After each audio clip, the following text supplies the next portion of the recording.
just have a few boxes at home and want to set this up to do in, I again, this is the lazy trainer version. What I do is I set them up in the garage, and that way I can just open the door and tell my dog find it, and then she goes and finds it, and then I take a treat with her back, I throw it in the house, that one treat, so she goes back in the house, shut the door, go back out, I reset, find it, and we do that. When your dog is off leash, if you guys, because at home you guys are gonna do off leash stuff, we don't want any yucky leaving the search area. And by yucky, I mean like grabbing for collars, pulling out, any of that. You can use a treat magnet. We call it a treat magnet. You just take a treat, and I would lead my dog and be like, shut the door. That's an option. Leash them up, take them out.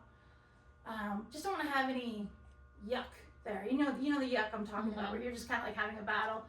And we don't want them to go into like obedience focus mode of like, look at me, or sit, or down before the start line, because we want them to come in and just go, there's odor.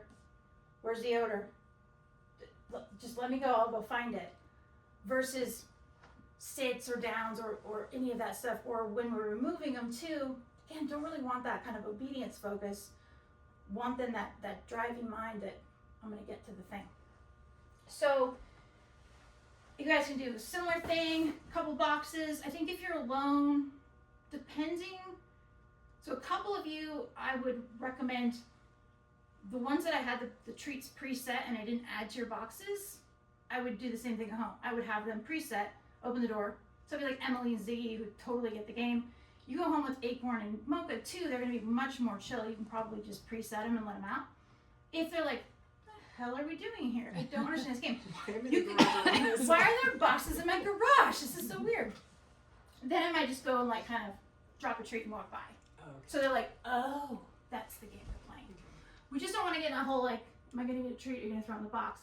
So that's why I typically preload, right? Because I want them to go out and search and find for it. Some things for the dogs that had concerns about putting their heads in things, I do more boxes that were enclosed. Not that there's a ton of that, but we just want them to know there are times when they might have to put their head under or in something. And again, we don't want them to have any bad association when I go to put odor in these boxes.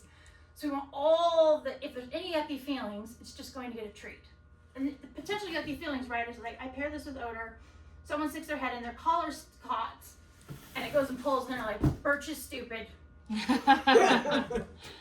Birch is really stupid, so we don't want that. But if it happens, we know that it happens in primary food, they're gonna be very forgiving. They're just gonna be like, yeah, I'm still gonna eat. I'm still gonna eat. You can also do, a couple of the dogs I played with putting treats up higher, like Acorn really liked that. Because he didn't have to put his head in things, so I'd mix that, some things that were higher, some things that are lower. Because we want to change that perception that treats are always on the ground. Nope. Ground hides, crack hides are a thing in nose work, but not necessarily going to see a ton of them. Often the things are up. What I didn't mention was, say you did go to do competitions, or like Kathy was asking, where's the class going to be after this? There's interiors, similar environment to this, right? Exteriors, the outside is fair game, vehicles, and then containers. The containers are enclosed containers when you get to that, so there's usually like a closed box, some boxes that I have in my car, they call them like ORT boxes or nosework boxes, and they'll tape 3 Q-tips of the odor to the inside of the box. Oh, when you said container, I was thinking shipping container. Yeah.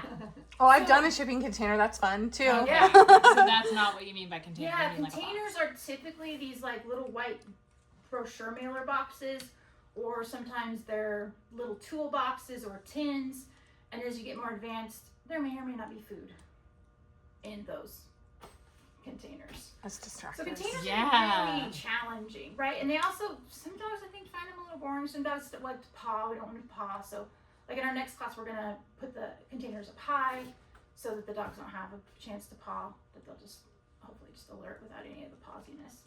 You can build, I like to call it a box fort, where you put the boxes kind of like around like this and get the dogs used to going almost like a big vehicle, because a vehicle is a big box. So like a treat here, a treat down here, and one up here. So it gets them thinking highs and lows. Because all of this is really just changing their perception of where this could be. Every training session is kind of like, sometimes I have this mind-blowing moment, like, it could be there. Like, it could be under here, and you're like, yes, it could. And they're like, oh my God, you can just see it. No idea. So that's what a lot of these reps are, right? It's just changing their perception that, hey, this other thing could happen. Or the odor could work this way, or this way. It could be kind of stuck in the corner. So that'd be my only homework. And just keep it super fun, and then end the last one on just like a super high note. Don't be afraid to reset. If you're like, well, I clearly screwed that up. And, that treat's all the way in the back of the box, and there's no way. Just put your dog back in the house, reset, and go. Rather than having them get frustrated. And then just end on a super easy high note. Okay. So I have 2 dogs at home, and I eventually want to do this with my lab too. Yeah. But I was thinking, you know, if whatever I treat one, I treat the other. So I'm gonna start the other dog too, just with what I'm learning here. Yep. So one dog will get to it, and the other. So that's what I'm gonna do. Yeah. Just have like a queue says who gets to come through. And luckily, I work at a grocery store, so I can get a lot of boxes. Oh, Nice. Oh, Terry's our new friend. You're a stocks queen. Okay. Pretty much, we crushed hundreds of them every Oh. Okay, All well, sizes. Yeah. Awesome. that's good to know. Yeah. Of course, I work in the cheese department, so that could be a little. Ah.